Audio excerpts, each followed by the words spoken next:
insulin resisten.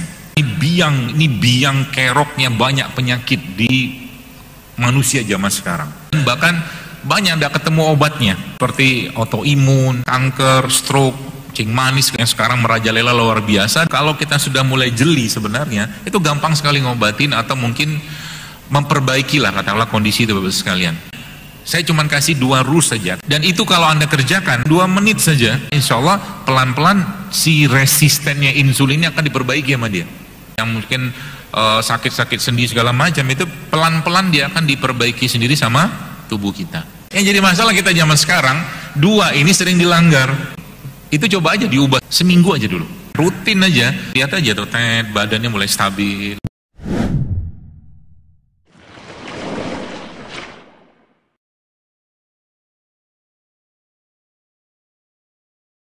Kita tahu bahwa agama kita yang sempurna, agama yang mulia ini mengatur semua sisi-sisi kehidupan kita.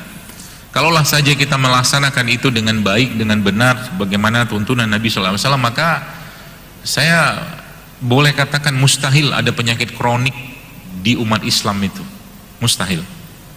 Kenapa saya katakan mustahil? 1 ayat saja kita pakai sudah cukup untuk memberantas satu penyakit atau mungkin penyakit-penyakit kronik yang sekarang merajalela luar biasa dan bahkan banyak tidak ketemu obatnya. Ya. Kita tahu sekarang penyakit-penyakit seperti autoimun, ya, kanker, stroke, kencing manis segala macam, yang dulu tuh hampir-hampir nggak ada penyakit kayak begitu, tiba-tiba sekarang muncul. Ya. Dari mana itu semua bermula? Ya. Dari tentunya kita harus tahu dulu bagaimana Al-Quran memberi pedoman kepada kita. Sering saya sampaikan di berbagai kajian saya katakan bahwa kita harus tahu bahwa dosa pertama yang dilakukan oleh manusia, itu bapak moyang kita, itu Adam alaihissalam, adalah dosa yang kaitannya dengan makanan. Karena Nabi Adam makan buah dari Syajaratul Khuld, kan gitu. Kan dosa pertamanya begitu. Makanya dalam Quran kalau kita buka surat Al-Baqarah itu, bab atau cerita Allah tentang makanan ini, ada yang menarik di situ Bapak sekalian. Kenapa menarik? Karena di situ Allah teruskan dengan kata-kata jangan ikuti langkah-langkah syaitan, kata Allah. Wa kulu mimma fil ardi halalan thayyiban wa la tattabi'u khutuwati syaitan, kurang lebih seperti itu. Jadi setelah urusan halal dan thayyib, ya, itu Allah teruskan ayat tadi dengan wa la tattabi'u khutuwati syaitan. Ya. Jadi jangan ikuti langkah-langkah syaitan. Kalau Allah meletakkan suatu kalimat atau kata pada Quran itu pasti ada urutannya, atau ada sesuatu yang di situ Allah pengen tunjukkan kepada kita maknanya. Contoh mungkin satu hal sederhana, mungkin kalau saya ditanya dokter madu yang terbaik apa, maka jawaban saya sesuai dengan Quran. Apa yang Allah sampaikan tentang madu dalam Quran, maka jawabannya adalah Allah mengatakan kami wahyukan kepada lebah itu untuk membuat sarang di gunung. Maka madu yang ada di gunung itu madu terbaik kalau dapat. Susah soalnya. Ya. Lalu yang kedua apa? Dan mereka diperintahkan Allah untuk membuat sarang di pohon-pohon. Ya, kan gitu. Itu urutan yang kedua. Ya. Yang ketiga adalah mereka diperintahkan Allah untuk membuat sarang atau sarang-sarang yang dibuat oleh manusia. Itu urutan madunya itu. Ya. Jadi yang di gunung. Ya. Makanya madu gunung itu mahal. Ya. Susah dapatnya soalnya. Ya. Nah, kebanyakan yang beredar kan madu-madu yang diternak oleh manusia, lebahnya, seperti itulah. Nah, kembali ke itu tadi Bapak sekalian, kita tahu bahwa konsep kesehatan atau mungkin dalam Islam itu ya sebagaimana Ibnu Katsir menyebutkan, yang sering kita baca juga dalam surat Al-A'raf, wa kulu washrabu wa la tusrifu. Ya. Nanti saya akan coba kawinkan ini kalimat-kalimat Allah ini sehingga kita dapat satu kesimpulan kenapa sekarang banyak orang penyakitan. Ya. Saya kemarin dapat cerita seorang teman, itu ada anak yang umur 7 tahun, 5 tahun apa 7 tahun, 2 anak sekaligus autoimun. Ya, masih muda sekali. Ya, ada juga yang macam-macam lah, kadang saya pernah dapatkan itu di bawah 1 tahun pun itu ada yang kena leukemia, sangat muda. Ya, seperti itu. Nah, itu terlalu panjang kalau kita bahas sekarang, tapi yang saya mau bahas sekarang adalah tentang bagaimana atau sesuai dengan tema kita saja. Ya, dan ini kalau kita dikerjakan atau kita kerjakan di sini sebagian besar ya, mungkin bapak-bapak ada yang berusia 20 tahun, 30 tahun, 40 tahun seterusnya lah. Jadi menjadi bab penting sebenarnya kalau kita mau disiplin dengan itu. Ya, jadi setan itu ya, tadi kan dalam Quran sudah jelaskan bahwa urusan makanan itu halal thayyib kan gitu. Dan yang ketiga tuh kalau disebutkan dalam ayat tadi, Ibnu Katsir mengatakan bahwa 50% atau setengah dari ilmu kedokteran ada pada ayat ini, kata Ibnu Katsir. Itu apa? Makan dan minum lah, silakan, tapi jangan berlebihan. Seorang jurnalis di Amerika, saya pernah baca bukunya, judul Food Rules, dia katakan bahwa ini orang mungkin sudah pusing kali ya ngelihat begitu luar biasanya fitnah dalam urusan makanan zaman sekarang. Bahkan sekarang kita bisa makan daging tanpa berasal dari hewan ya, mereka bisa bikin daging sintetik yang mereka katakan masa depan makanan zaman ke depan gitu ya, seperti itu. Jadi Michael Pollan ini menyebutkan dalam Food Rules itu ya, ada 20 ditulis itu, karena mungkin sudah luar biasanya fitnah dalam urusan makanan sekarang sampai jurnalis ini menulis buku tentang bagaimana cara makan. Rules yang pertama yang dia buat di situ adalah, ketawa saya bacanya. Apa rulesnya? Dia katakan makanlah makanan. Kata dia begitu. Makanlah makanan. Kenapa? Zaman sekarang banyak orang nggak lagi makan makanan, fake food. Ya. Fake food itu ya makanan palsu. Gak bener-bener makan, dia cuman flavor, rasa, gulanya tinggi gitu loh. Nanti babnya masuk tadi halal, toyib tadi, dan seterusnya. Jangan ikuti langkah-langkah syaitan ya. Makanya iblis, setan itu menggoda kita. Jelas kita disuruh makan babi nggak mau, satu hal. Disuruh makan yang haram nggak mau kita, tapi yang toyib belum tentu kita bisa bertahan gitu loh. Toyib katakanlah dia sudah selesai babnya, dia nggak makan yang toyib ya, atau nggak makan, bukan nggak makan yang nggak toyib, yang tidak baik, maka masuk bab yang ketiga atau tema yang ketiga, itu berlebihan. Maka orang yang satu hari makan kurma sekilo pasti kena diabetes juga kalau rutin ya, karena kurma kita tahu toyib bagus, tidak masalah, tapi berlebihan, nah ini dia masalahnya. Yang jadi masalah kita zaman sekarang, dua ini sering dilanggar ya. Toyibnya enggak toyibnya, jadi toyib itu maksudnya yang baik gitu kan.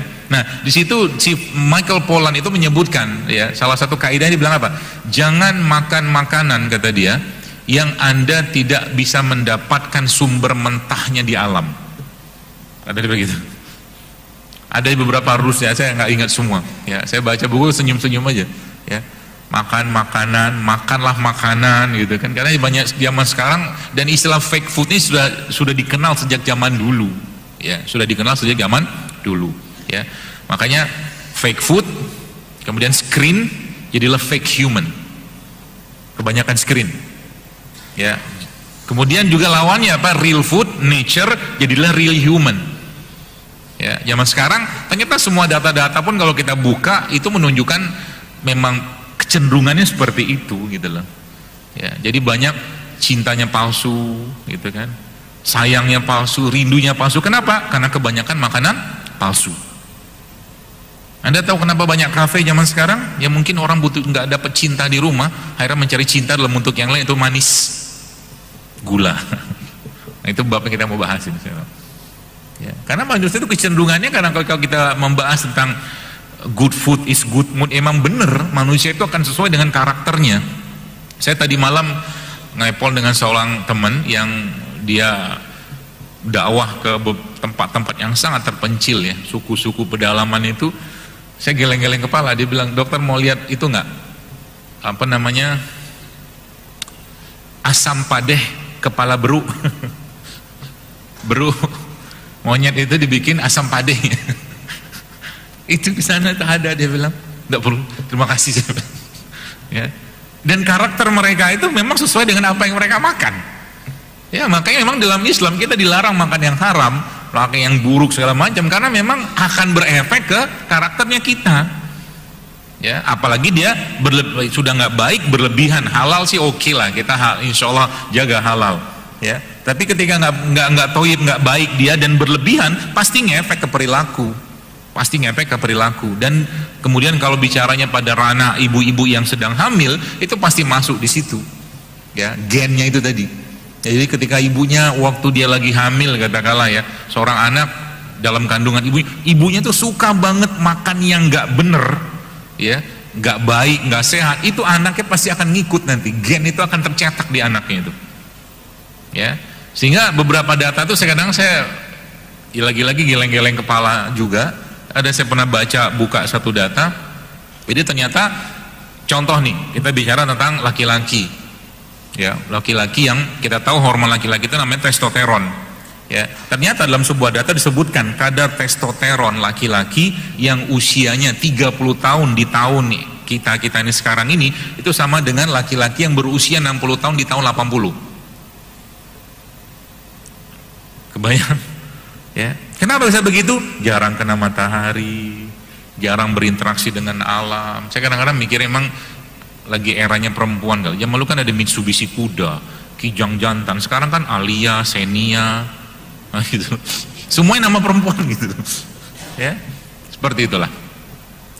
Jadi akhirnya terjadi masalah ketidakseimbangan dalam tubuh kita.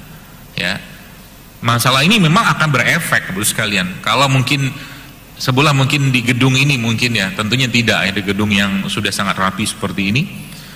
Listriknya naik turun gitu kan, pasti kalau naik turun, kalau katakanlah itu terjadi di rumah, pasti konslet tuh rumah atau alat-alat di rumah itu pasti konslet gitu lah. Nah tubuh kita itu juga sama, ya. Kalau sering naik turun, jeglek gitu kan, ya, kita sering mendengar ada istilah namanya adrenal fatigue. Adrenal fatigue itu lemes terus dia, pagi ngantuk, siang ngantuk, sore ngantuk. Ini orang nggak ada fit-fitnya gitu loh, ya. Nah itu analogi atau hal yang mau saya sampaikan di kesempatan kali ini sebenarnya nggak jauh-jauh dari yang mungkin kita sering atau mungkin konsumsi setiap hari. Ya, nah saya cerita begini biar gampang di analoginya. By the way, itu tadi yang rumusnya gampang kalau mau naikin testosteron itu. Ya, rumus yang pertama puasa 24 jam, tapi nggak makan, minum aja. Jadi kita sebutnya water fasting. Nanti dia akan reset lagi tuh. Ya. Tapi jangan besoknya nyampah lagi, janganlah. Ya, water fasting atau mungkin 24 jam berpuasa. Ya. Atau mungkin beberapa ahli-ahli itu menyebutkan makan organ-organ yang sesuai dengan atau memproduksi testosteron. Ini kan mau kurban ini, udah tahu lah kan makan apa. Itu. Tapi kalau makannya masih tetap keliru, masih nggak benar, tetap aja. Ya orang udah defisit dia. Testosteron defisit. Jadi akhirnya apa kalau bicara tentang laki-laki, jadi nggak tampak laki-lakinya, nggak tampak laki-lakinya. Ya makanya guru saya itu pernah bilang nggak ada ceritanya laki-laki itu mukanya kinclong putih gitu kan, kayak perempuan, nggak ada ceritanya, terbakar-bakar sekalian dibilang seperti itulah. Apalagi mama perawatan gitu. Ya makanya saya kadang-kadang mikir juga benar juga kali ya. Makanya kebanyakan motor bebek sekarang. Zaman dulu kan motornya gagah, zaman saya mungkin zaman Anda tahun 90-an itu kan motornya GL Pro, GL Max zaman dulu, pakai kopling gitu kan. Ya, zaman sekarang kan kalau naik motor bebek tuh kayaknya berkurang wibawanya, mungkin sih. Makanya kalau naik diposisikan supaya agak tegap sedikit. Ya. Percaya nggak percaya kalau Anda buka di internet ada namanya power pose itu tahu nggak apa? Itu ternyata di Harvard lakukan penelitian, itu ternyata power pose itu kalau dikerjakan 2 menit saja, ya, itu ternyata meningkatkan mood, memperbaiki hormon, ya termasuk yang laki-laki itu, dan itunya apa tuh namanya gerakannya tuh lucu gitu kan. Pernah dengar power pose? Kalau saya praktekin di sini kurang sopan, tapi Anda begini tangannya di belakang, terus kaki Anda naik di atas meja, Anda bersender, bayang. Itu power pose, nanti coba buka. Itu dilakukan di studinya, ternyata itu bisa meningkatkan mood gitu kan, atau mungkin PD-nya seseorang, ya. Entah hormonnya naik atau tidak saya nggak tahu lah. Tapi kaitannya hormon itu nanti dengan apa yang akan saya sampaikan ini. Nah baik, terus sekalian kalau Anda yang pernah ke Jepang, ya di Jepang itu KRL-nya pagi-pagi itu setahu saya ada petugasnya, ya petugasnya itu namanya petugas pengatur penumpang gitu aja bahasa kita lah. Yang kerjanya ngapain? Ngedorongin orang masuk ke dalam kereta, betul? Yang pernah ke Jepang ya? Kalau saya belum pernah lihat, ya karena nggak pernah lihat kereta KRL Jepang, naiknya Shinkansen waktu itu, gaya bener, enggak lah. Jadi memang nggak lihat waktu itu. Jadi si petugas ini, ya tugasnya memang masukin Jepang ke dalam, nah, dipaksa, ya tapi rapi, tentunya tetap rapi lah gitu kan. Lalu pertanyaannya kan begini, apakah petugas ini bisa letih? Ya pastilah. Kalau yang masuknya gede-gede, kan gitu. Atau yang masuk ke dalam kereta tuh banyak banget, pasti dia capek ya petugas itu. Nah pertanyaannya, simpelnya, bagaimana cara supaya petugas tidak capek? Kan gitu. Banyak caranya ya. Nanti saya akan kasih tipsnya ya. Nah caranya gimana? Paling gampang matiin gardu listriknya supaya kereta nggak jalan, ya kan? Paling gampang tuh, kereta nggak jalan semua, mati semua ya. Kalau dalam bahasa kitanya udah orangnya udah COVID, udah mati kan gitu ya. Atau yang kedua apa? Si petugasnya disuruh nge-gym ya, disuruh nge-gym supaya ototnya kuat, jadi ngedorongnya masuk tuh penumpang ya. Atau yang ketiga apa? Atau yang ketiga yang paling gampang, penumpangnya dikurangi gitu kan. Atau yang selanjutnya apa? Jadwal keretanya dikurangin ya, jadwal keretanya dikurangin. Nah ini penyakit, atau mungkin analogi ini saya pakai sekarang memang untuk menggambarkan sesuatu yang ada kaitannya dengan tubuh kita ya. Kalau boleh saya katakan ini biang keroknya banyak penyakit di manusia zaman sekarang ya. Nah petugas itu Bapak Ibu sekalian itu insulin sebenarnya, insulin ya, hormon. Si pang itu adalah gula, glukosa. Nah glukosa itu sejatinya dia harus masuk ke dalam sel, dia nggak boleh lama-lama di darah. Sebagian ada di darah tapi sebagian masuk ke sel kalau nggak kepake ya. Makanya ketika orang kena misalkan diabetes atau kencing manis, itu kan yang diambil kan sel gula darahnya gitu kan, dicek. Nah itu gula yang berlebihan yang harusnya itu masuk ke dalam sel ya, jaringan organ, tapi nggak bisa masuk karena apa? Karena petugasnya sudah letih. Itu dia. Nah petugas letih ini ya, jadi kalau penumpangnya kebanyakan namanya hiperglikemi kan gitu, kebanyakan gula. Tapi kalau petugasnya yang letih, ini yang berat sebenarnya ya. Apa beratnya? Karena kalau sudah petugasnya yang letih, maka otomatis tubuh akan mulai masuk ke satu fase yang disebut dengan insulin resisten. Insulin resisten itu apa?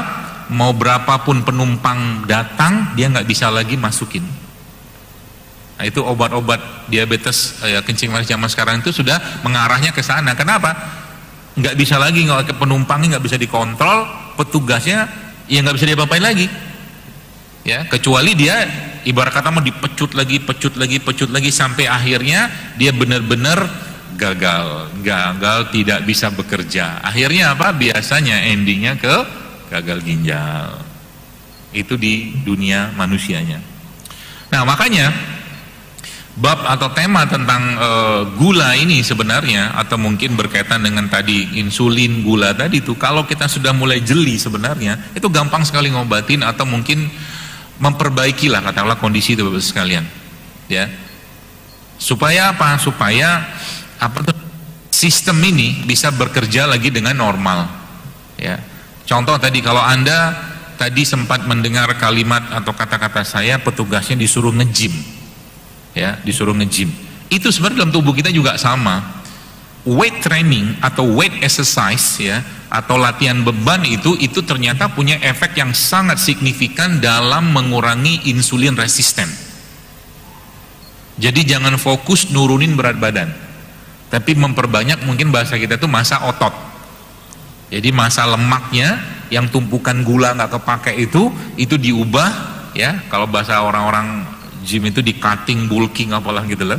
Nah itu tuh diubah supaya apa? Dia supaya punya power di situ, sehingga nanti apa? Insulinnya itu benar-benar bisa bekerja lagi.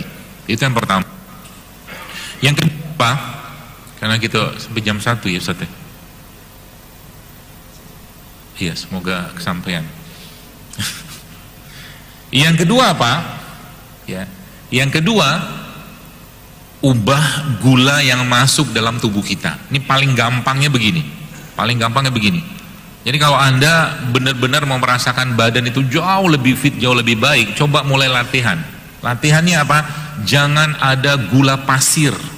Seminggu aja dulu. Latihan sederhana itu. Jangan ada gula pasir dalam segala bentuk makanan, minuman. Jangan ada. Ya, itu akan mengurangi load ke dalam kereta tadi. Ya, yang dimakan apa? Berarti kita nggak butuh karbo, tetap butuh karbo, tenang aja. Tapi kita cari karbo-karbo yang sifatnya masih mengandung mineral, enzim, serat yang tinggi gitu loh.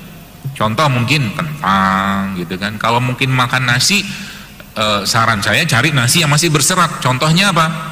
Beras coklat, ya, beras hitam, beras merah. Ya, kalau saya biasanya nggak terlalu suka yang hitam sama merah, nggak enak rasanya. Lebih baik yang coklat. Ada namanya brown rice. Itu biasanya masih, ya, itu yang pertama. Jadi ganti semua karbonya tadi menjadi karbo-karbo yang berserat, karena kunci pada serat.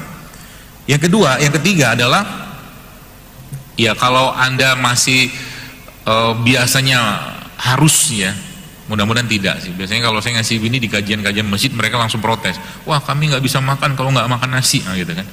Kalau model begini kayaknya udah nggak lagi lah, mudah-mudahan harapannya. Tapi lihat muka-mukanya masih penuh gula kayaknya.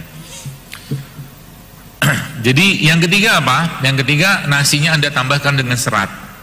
Ya, apa caranya? Atau mungkin caranya gimana? Ada banyak produk, ya, beberapa produk yang isinya itu biji-bijian, masukin dalam nasinya. Itu akan mengurangi gula yang masuk atau mungkin mengurangi lonjakan gula dalam tubuh kita. Oke? Itu yang sekian. Sekiannya lagi adalah Anda masukkan minyak dalam nasi tadi. Bukan nasi goreng, ya. Kan ada minyak tuh. Bukan. Tapi minyak yang sehat. Entah VCO, entah zaitun, campurkan sedikit. Ya, itu akan mengurangi lonjakan gula. Jadi kalau tadi saya bilang jeglek tadi itu listrik. Nah, tubuh kita itu sebenarnya tidak disetting Allah untuk sering-sering naik turun gulanya. Ketika naiknya ketinggian, terus tiba-tiba dia turun gitu, itu jeglek nanti lama-lama. Adrenalinnya pasti akan kena itu. Ya. Jadi tubuh tidak terbiasa dengan gula yang tinggi, kita sebut dengan glucose spike atau lonjakan gula.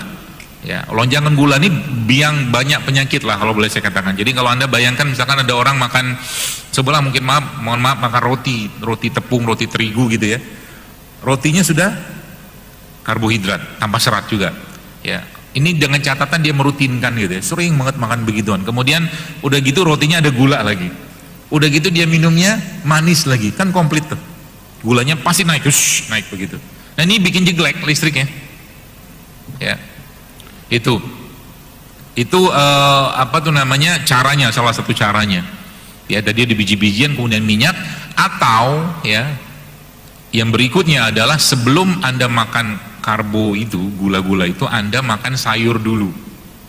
Jadi rulesnya kalau kita bicara supaya makanan itu memang tidak menimbulkan lonjakan gula yang tinggi dalam tubuh kita, rulesnya adalah Anda makan sayur dulu.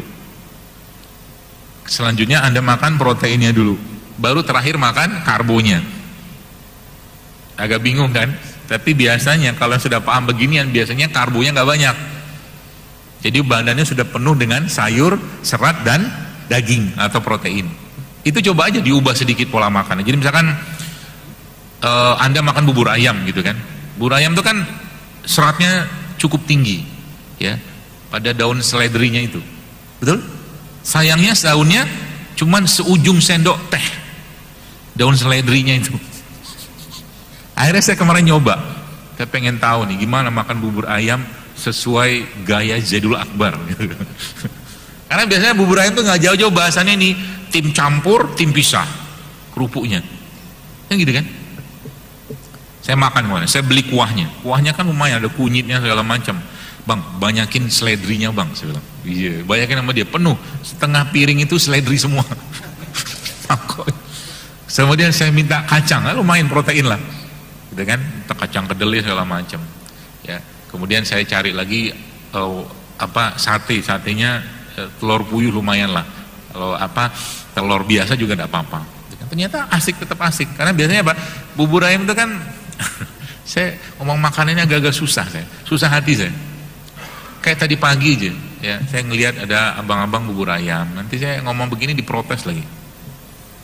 Lihat, nah, berasnya buburnya masih panas kan, pakainya styrofoam. Di atas styrofoam dikasih apa? Plastik. Gak kuat saya. Akhirnya saya kemarin saya kasih tahu. Zaman dulu saya masih, mungkin bapak ibu pernah mengalami. Ya, kita zaman dulu kalau beli makanan pakai rantang. Buat saya lebih aman. Kemarin saya beli makanan sore gitu kan, cari camilan apalah gitu kan, saya bawa rantang dari rumah. Ya. Kenapa? Saya tahu nih kalau bawa ini pakai kuah kena plastik habis saya.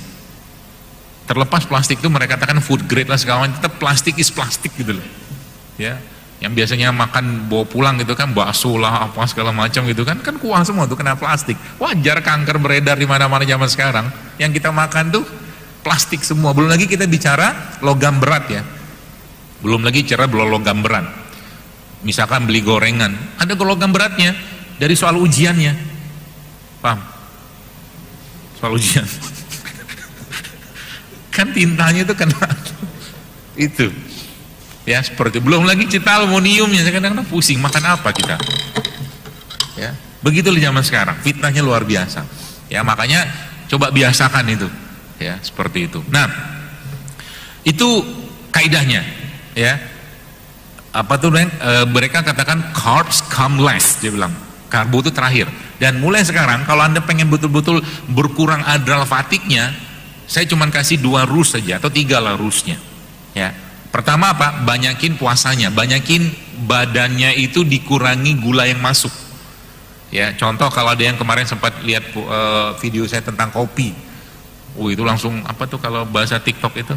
FYP ya, Pak. Ya. Gara-gara saya ngomong kopi. Kopi memang bagus, saya bilang. Asal kopi yang benar. Ya. Kopi yang benar maksudnya apa? Ya jangan pakai creamer, jangan pakai gula. Kopi benernya saja itu punya antioksidan, bahkan kalau Anda baca datanya, kopi itu yang bisa menahan rasa lapar. Kopi itu bisa menahan rasa lapar. Ya, dengan catatan memang nggak ada masalah di perut ya. Ya, kalau bahasan lagi itu dia termasuk bahan yang punya efek ke metabolic autofagi namanya. Dia mempertahankan rasa lapar. Ya, seseorang itu nggak perlu banyak makan, gitu loh, kopi. Ya, seperti itu. Ya, jadi salah satu kaidahnya begitu sekalian, ya. Supaya apa? Supaya tubuh itu tadi, ya, dia mulai reset lagi, gitu. Jadi kalau Anda nggak berpuasa, nah coba di sela-sela nggak puasa itu misalkan ya kita hari-hari misalkan nggak puasa, ada yang nggak, mungkin ada puasa sunnah alhamdulillah, kalau nggak pun misalkan nggak masalah. Tapi coba jangan ada masuk gula olahan, itu aja pesannya. Ya, tadi ada puasa satunya, yang kedua apa? Exercise. Saya pribadi kalau Anda tahu BMI ya, indeks massa tubuh ya. Indeks massa tubuh itu kan hati-hati dengan indeks massa tubuh menurut saya. Kalau pakai indeks massa tubuh beneran, mungkin kita akan kurus banget. Kurus banget, ya. Tapi lebih baik, boleh dipakai itu boleh, tapi maksud saya lebih baik Anda fokusnya ke latihan-latihan yang sifatnya latihan beban. Ya, yang bisa menguatkan massa otot. Ya, nggak usah pakai barbel juga bisa, pakai air galon juga bisa. Apa tuh namanya air botol mineral gitu yang 600 1,5 liter itu gini-gini udah pegel tuh, tapi gerakannya bener ya, atau push up segala macam. Jadi latihannya fokusnya ke weight training ya, sehingga badannya tuh dia otot itu punya massa gitu loh. Kalau massa ini dapat ya, maka insya Allah pelan-pelan si resistennya insulinnya akan diperbaiki sama dia ya. Itu jadi puasa, exercise, sama satu lagi karbonya dikurangin ya. Kalau Anda makan karbo, pastikan ada karbo yang sehat, itu aja ya. Dan itu kalau Anda kerjakan rutin aja, ada lama kok, 3 bulan aja rutin, lihat aja tuh badannya mulai stabil, balik lagi dia, karena tubuh kita bisa ngeriset sendiri bos sekalian, bisa ngeriset sendiri ya. Asal asal kita disiplin ya. Berarti nggak boleh makan yang aneh-aneh lagi yang biasa saya makan. Boleh aja 20% aja lah, sisanya lebih banyak yang makanan asli yang kita makan. Jadi cheatingnya ada nggak masalah ya. Nanti badan lebih fit, mood lebih baik ya, vitalitas lebih dapat gitu kan. Yang mungkin sakit-sakit sendi segala macam itu pelan-pelan dia akan diperbaiki sendiri sama tubuh kita.